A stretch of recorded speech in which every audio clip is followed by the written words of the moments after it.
আসসালামু আলাইকুম, আশা করি সবাই ভালো আছেন। আজকে যত বুরাইদা শহরের পাসপোর্ট ফিঙ্গার যারা দিবে আজকে থেকে শুরু হয়ে গেছে।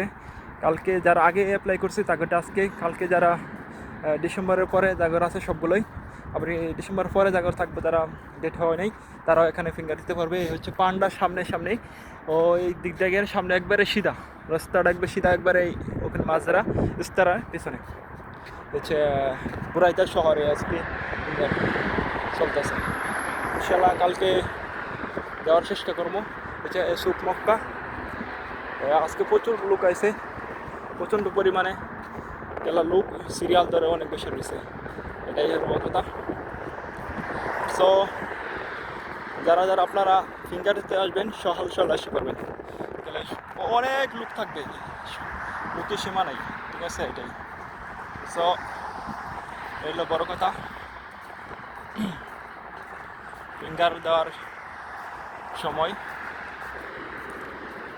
কিন্তু এটা হচ্ছে আমাদের জন্য একটা ভোগান্তি সময়, কেননা এটা প্রচণ্ড লাইনে গরমে 44-45 ডিগ্রি তাপমাত্রা সহ্য করে এখানে থাকতে হয় এই বুরাইদা শহরে।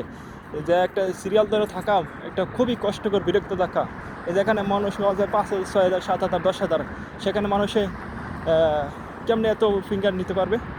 সরকারে এটা সব, এটার জন্য সরকারের একটা দায়ী, এটা সরকারের ব্যর্থতা।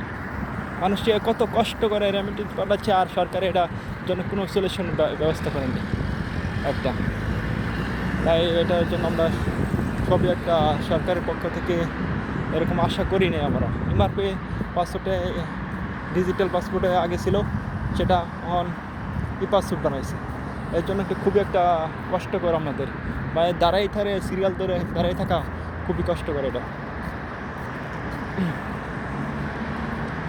সো এ দাঁড়ানো একটা সমস্যা না, কিন্তু সমস্যা হচ্ছে অনেক সময় দীর্ঘ লাইন ধরে দাঁড়িয়ে অপেক্ষা করা পরে ফিঙ্গার সিরিয়াল পাওয়া যায় না। এটা হচ্ছে সমস্যা, বড় সমস্যা। সিরিয়াল পাওয়া গেলে আর কোনো সমস্যা থাকতো না, কিন্তু এটা একটা বড় সমস্যা দাঁড়াইছে।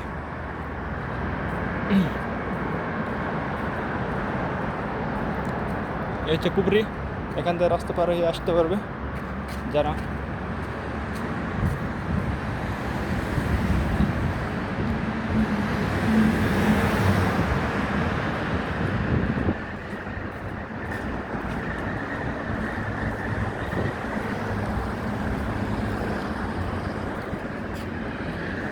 সিরিয়াল ধরে